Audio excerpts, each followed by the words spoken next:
He stirred his tea twice before answering. "I'm aware," David said quietly, eyes steady, voice neutral. "Your daughter deserves better." Across the polished oak kitchen table, the man who'd once led the boardroom of Osric like a war general leaned back in his leather chair, lips pursed. There was satisfaction in the insult, not anger, not provocation, just a statement, like a weather report. "Cold front arriving. Bring a coat. My daughter could have married anyone she wanted. Men who have actual careers, not secrets." His name was Everett Alden, her father, and this was his third warning in 2 years. David Lansing, 41, had spent over a decade managing institutional capital under a web of pseudonyms and foreign holdings that took deliberate effort to decode. He was known only to those who needed to know, and even then, only barely. Not a single portfolio carried his real name. His hands rarely signed anything. That's what trust managers were for. That's what shell boards and Cayman foundations existed to protect. It was an art form. He had built a fortune no one could trace and a name no one could spell. And yet here, in the Alden's pristine Chicago lakefront kitchen, with steam curling from fine porcelain cups, none of it mattered, because Everett, who prided himself on once being the youngest CEO in Osric's history, had decided David Lansing was nothing, or worse, nobody. Emily sat 2 chairs away, quiet, distant. She wasn't disagreeing finance, she said vaguely, as though the word alone might soften the moment. "He works in finance, Dad." Everett chuckled, like he'd heard that punchline a dozen times. "Finance is a cover. It's a suit men wear when they don't want you to ask questions." David didn't reply. He didn't move. He hadn't twitched in 4 minutes. Everett continued, voice rising just a touch. "You know what I call men like you?" he asked, now standing. David didn't blink. "Ghosts," Everett said, pacing toward the stove. "You don't exist until it's convenient. And when it gets difficult, you vanish." The silence that followed was thin, like stretched paper. Emily swirled the sugar in her tea a little too long. Then finally, David stood. "You're not wrong," he said, and left. Outside, the Chicago wind was sharp, clean, full of late November. David didn't put on his coat. He just walked. Emily called out once, faintly, like someone trying to stop a closing elevator with no real urgency. He didn't turn. He didn't need to. They'd met 6 years earlier at a university lecture on biotech ethics. Emily had been invited to speak on the subject of CRISPR oversight in developing nations. David had been there, quietly, in the back row, not for the talk but for the people. He rarely scouted technologies. He scouted minds. Hers was sharp, unpretentious, intentional. The connection had been easy at first. She'd liked his quietness. He liked that she never once asked him what he did. But then came the marriage, and with it scrutiny. The Aldens, Everett especially, weren't fond of ambiguity. David was not in their ecosystem. Not Ivy, not Stanford MBA, not a CEO, not loud, not visible. At the first family function, Everett had asked him how many employees he had. David said none. That had been mistake number 1. The second came when Emily's uncle, a venture capitalist out of San Francisco, tried to pitch David a startup, and David declined without explanation. Quietly, politely. That silence had cost him 6 months of peace, but it didn't matter. David didn't live for approval. He lived for systems. Quiet leverage, strategic positioning. His firm, Manara Holdings, was behind 5 of the most promising preclinical biotech startups in North America. No one knew that was the point until 3 months ago. That's when David received the internal risk memo on Osric Biopharma, the same firm Everett had built 2 decades prior. It had been quietly downgraded by his analysts' liquidity issues, late payroll filings, internal turnover.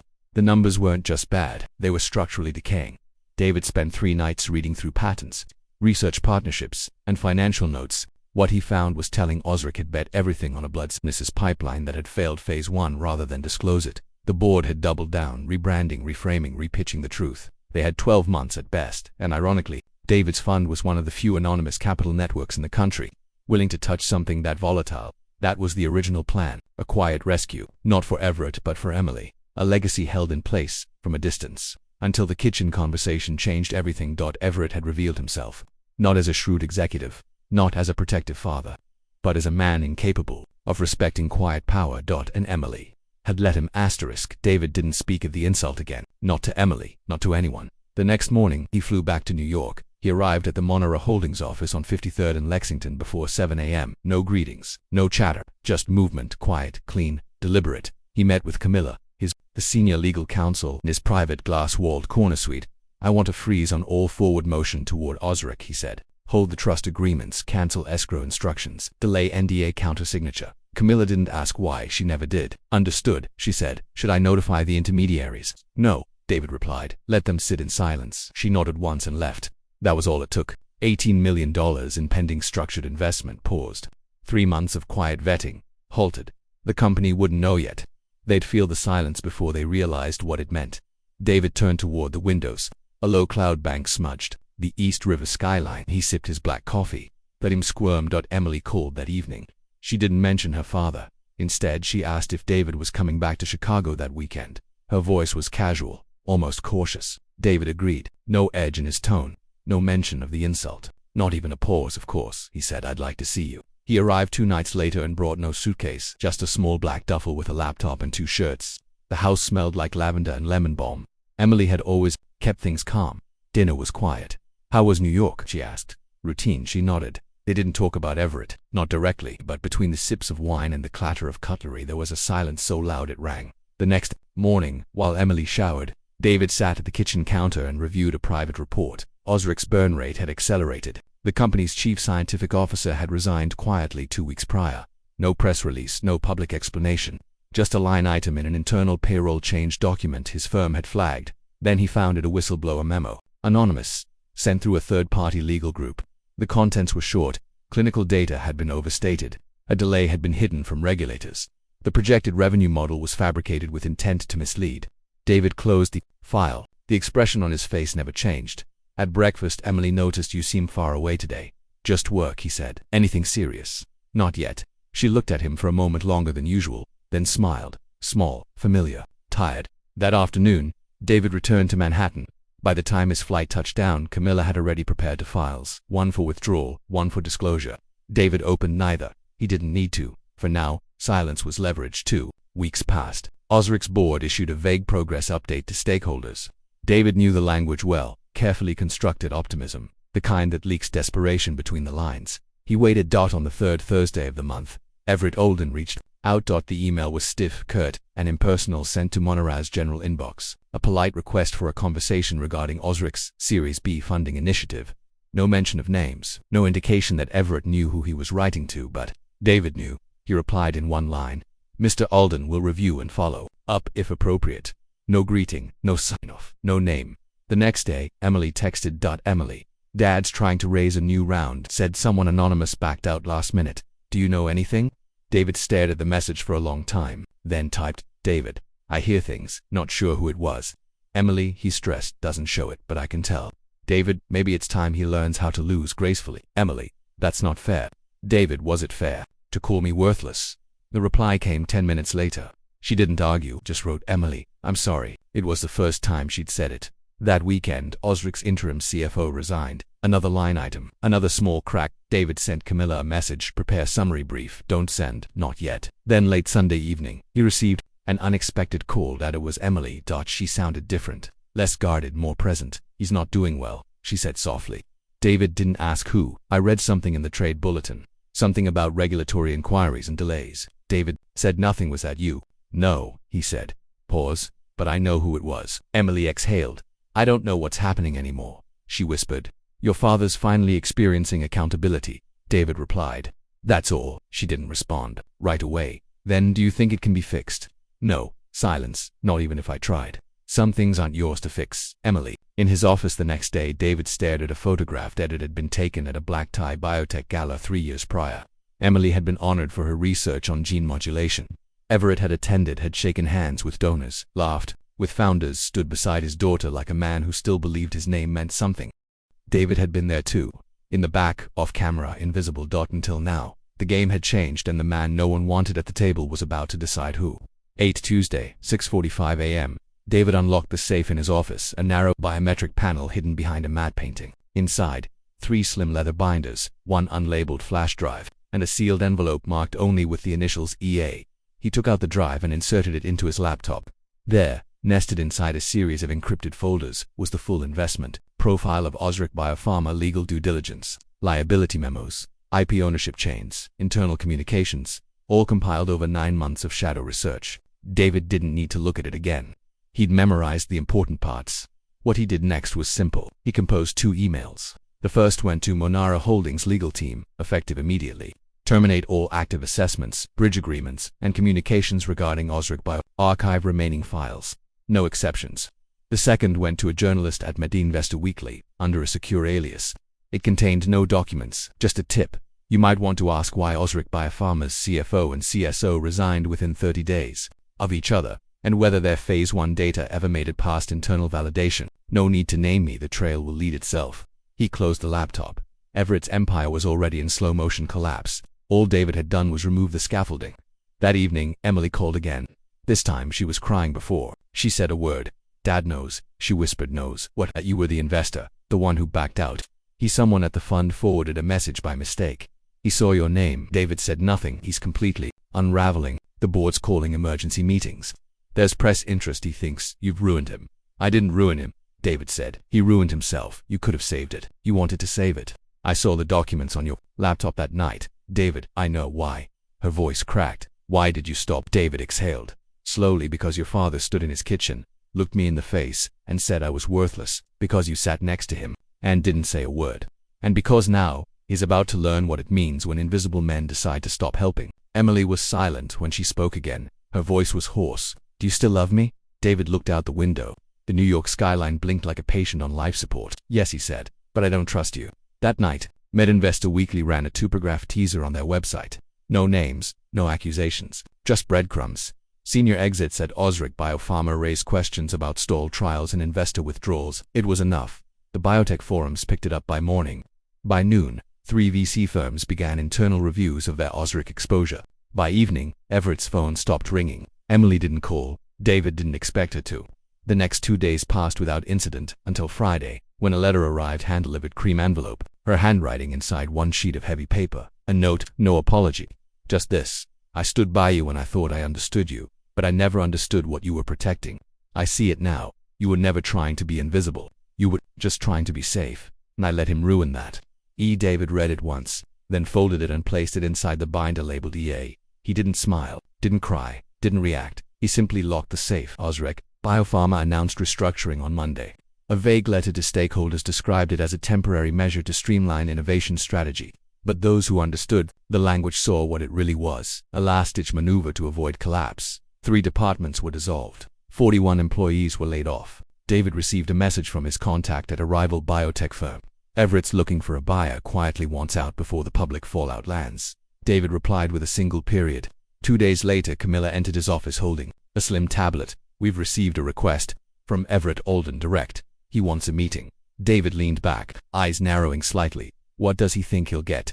Camilla didn't answer. David tapped his pen against the armrest once, then again. Set the meeting, he said, but not here. Where? Then he paused. My rules, my space, make it impersonal. Airport lounge, private room. Camilla nodded. Understood. The meeting took place on the last Friday of the quarter. David arrived first. Empty table, white walls. No signals of wealth or power, just neutral space. Everett entered 5 minutes late. He looked older, thinner, less precise. The man who once measured worth in wine labels and cufflink weight now. It looked like someone who'd been forced to read his own obituary. They didn't shake hands. I didn't come to argue, Everett said, lowering himself into the seat across from David. David didn't reply. I came to ask why, he continued. David watched him, perfectly still. Everett sighed. You could have destroyed me in 100 ways, but you didn't. You just stepped away, let the house fall. David set his pen down, looked him straight in the eye. I gave you every chance not to see me as an enemy, you insisted. Everett shifted uncomfortably. I didn't know. You didn't ask, David interrupted. You decided what I was and acted accordingly. Now you want understanding, closure, perhaps even forgiveness. He leaned forward slightly. This isn't revenge, Mr. Alden, this is restraint. Everett's mouth opened, then closed. No rebuttal, just shame. I'm sorry, he said finally. David nodded once. That's not for me to accept, he said. You lost more than my investment. You lost your daughter's silence. Everett blinked. What? She knows, David said. About the launch you forced, about the memo you ignored, about the people you blamed and buried. The color drained from Everett's face. I didn't mean to, but you did. And now she's done protecting you. David stood. The meeting was over. David didn't return to New York immediately after the meeting. He stayed in Chicago for one extra night. Not in their house, not in her bed. A hotel downtown, minimalist, concrete floors, gray walls, a single chair by the window. No minibar. He didn't sleep much, just watched the rain blur the skyline. He didn't call Emily, she didn't call him, and by morning he knew he wouldn't live in Chicago again. Osric Biopharma filed for provisional bankruptcy protection 3 weeks later. The notice was short, impersonal. A restructuring plan was under consideration. No investor calls, no press briefing, just a PDF link at the bottom of their investor relations page. But the silence around it was louder than any announcement. David watched the markets that day. Osric's stock, what little remained of it, on secondary platforms cratered. Word had spread about the whistleblower memo. No one knew who leaked it. But in biotech, truth has a scent. It always finds its way into the air. 3 more venture groups pulled out of surrounding partnerships, not just with Osric but with any firm Everett had ever touched. It wasn't just collapse, it was erasure. Emily sent a message 5 days after the bankruptcy filing. No greeting, no apology, just this. He sold the lake house. He's moving out west. Some advisory position in a company that doesn't know the history yet. David read it once, then deleted it. That night he had dinner with a former colleague, a woman, who once ran diagnostics strategy for a firm Monara acquired in 2018. She asked him how things were going. He said, "Quiet." She smiled. "I always figured you'd get louder with time." He didn't respond. 3 months passed. David moved Monara Holdings' East Coast operations to Portland. The city suited him, temperate, understated, full of venture activity, but without the spectacle. He purchased a modest office on the 3rd floor of an old industrial building turned workspace. Brick walls, steel beams, no plaque on the door. The people who worked with him were sharp, invisible, and deeply loyal. He hired no assistants. Handled his own schedule. Camilla remained in New York, but consulted weekly. It was, as he called it, once clean air. One afternoon, an envelope arrived at the new office. No return address. Inside, a research paper, peer-reviewed, published in Cell. Title: Chris Briven, Target Specificity in Post-Somatic Gene Repair. Kothor, Emily Olden Lansing. Read it in full. No personal note attached, but she didn't need to say anything. The message was clear. She'd found her voice. Again without him. Or her father. He slid the paper into a file and labeled it Legacy. Others then went back to work. Weeks later, David received an unexpected call from Dr. Elena Bronsky, a principal scientist at one of Monara's recent portfolio companies. "David, sorry to call directly," she said. "We've just received a resume from someone you might want to know about." "Go on." Position applied for. Research consultant name, Everett Alden. David stared out the window. Did he reference his time at Osric? He mentioned it vaguely. Left the bankruptcy out. Said he left on philosophical terms. Of course he did. "Do you want us to respond?" she asked. David paused. No reply at all. "None," David said. "Let the silence explain." That night he walked home through the quiet Portland streets. Light rain. Cars hushed under wet tires. A jazz band played behind fogged windows of a restaurant he'd never enter. He took the long way home. Past bridges, past buildings with lives inside he'd never touch. When he reached his apartment, high ceilings, empty shelves, a stack of unread books. He made a simple dinner. No music, no phone. Just quiet. Not the silence of absence. The silence of completion. The following morning, Monara Holdings closed a $42 million funding round in a new firm specializing in synthetic blood research, the very space Osric had failed to dominate. David signed the contracts personally. No lawyers, no proxies, no middlemen. He glanced at the firm's founder, a 32-year-old researcher with zero pedigree but exceptional data, and nodded. "Build it slowly," David said. "Don't let the noise in." The young man smiled nervously. "I'll try." David replied, "That's what they all say." One final letter arrived a month later. Typed, folded once. No signature. "You were right, not just about him, about me. I thought silence was diplomacy. I didn't know it was permission. Thank you for teaching me that the hard way. I don't expect you to reply, but I wanted you to know I say something. Now, every time." David read it once, then burned it. He didn't need reminders, only clarity. Asterisk. David never responded to the letter. He never had to. The people who mattered knew what had happened, and the ones who didn't would only hear fragments, whispers in Capitol rooms and conference corridors. Always a few degrees removed from truth. That was fine. His name never came up in any formal investigation. His firm was never mentioned. In public filings, no articles bore his signature. No exposeur would ever connect the dots because there were no dots, not in the open. That was how he built things. That was how he unbuilt them. By the end of that fiscal year, Osric was no longer listed in any biotech registry with active IP. Their patents had been acquired, fractured, resold. The brand had disappeared like mist at sunrise. Everett Alden relocated again. First to Nevada, then to a lesser-known European research initiative. Some advisory title. No real power, no real platform. Just a man whose name had once carried weight, now reduced to whispers and cautionary tales. His downfall wasn't public enough to make headlines, just quiet enough to stick. Investors didn't blacklist him. They didn't need to. They just didn't call back, didn't forward the deck, didn't mention his name when listing potential collaborators. They let his past speak louder than his pitch decks ever could. David's life remained structured, intentional, sparse. No reconciliation came, not from Everett, not from Emily. And he didn't look for one. He heard she had moved to Northern California, joined a regenerative medicine institute, took a new last name, not hers, not his, just hers. She spoke at conferences again. Her research drew attention. He watched one of her talks once, a recorded session from Geneva. The topic was ethical limitations in gene editing. Her voice was confident, clear. At one point during the Q&A, a moderator asked, "What made you care so much about integrity in the process?" She hesitated for half a beat, then said, "Because silence is dangerous, especially when it's easiest." David closed the video. That was enough. In Portland, Manara Holdings grew quietly. 3 new startups under their portfolio launched pilot trials. One failed, one stalled, one flourished. David didn't interfere. He coached, advised, observed, never hovered, never dictated, just nudged the current where needed. His new team learned quickly what he valued: precision over noise, quiet over clamor, leverage without spectacle. They came to him not for permission but for vision. He gave them blueprints without taking credit. Let others receive applause. He never needed the microphone, just the wiring behind it.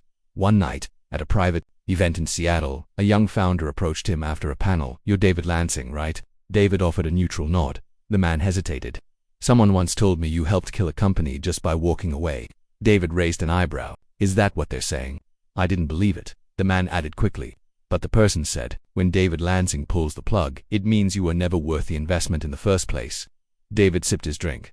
"That's generous," he said, tone unreadable. "I don't kill companies, I just stop saving them." The man went quiet, and David moved on. He rarely thought of Everett anymore. When he did, it was never with satisfaction, just as a reminder that arrogance makes people careless, that pedigree is often hollow, that inherited power has a half-life more than anything. Everett had taught him a simple truth. Some men mistake volume for value. David knew better. Power didn't come from being heard. It came from knowing when not to speak. He spent most weekends alone. Not in bitterness, not in exile, just in peace. Mornings with coffee and scientific journals. Afternoons at the coast. Evenings in silence, broken only by the hum of the city lights seeping through the blinds. He didn't seek company. But when it came, rarely and quietly, he didn't resist it either. He just listened. One day he walked past a bookstore and saw a name on the spine of a new release. E. Alden. The subtitle read, "Failsafe: What Science Taught Me About Knowing When to Walk Away." He went inside, bought a copy, read it in one sitting. It didn't mention him, but he was in every chapter. In the final section, she wrote, "There are people who shape your life not by what they say, but by what they refuse to tolerate. People who teach you that silence has a cost, and that dignity doesn't shout, it walks away. Sometimes the most powerful person in the room is the one willing to leave it." David closed the book. No smile, no tears, just stillness. He placed it on his shelf beside the journals, the contracts, the ledgers, and next to it, a blank notebook. The first page read, "Next." He left the rest empty. Ready.